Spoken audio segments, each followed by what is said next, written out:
Donte Jackson, the newest commitment to the LSU Tigers. First of all, why LSU?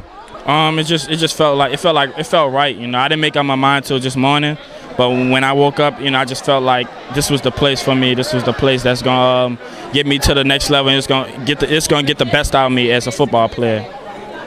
Got a lot of colleagues in New Orleans in this class of 2015 who are staying in state to go to LSU. How much did some of those guys play in your decision? Oh, they really didn't. Most of them are my boys, so they just wanted me to be happy wherever I went and make sure I'm making the right decision for me and not for them and not for anybody else.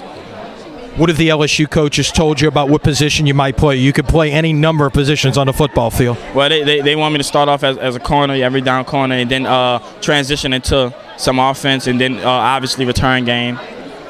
You see yourself as somebody who could play on both sides in the course of a game? Yeah, I feel like I can utilize all my personal things that I can do with the ball at LSU, and I feel like I can do it both sides of the ball as well. Donte, congratulations and best of luck in Baton Rouge. Thank you.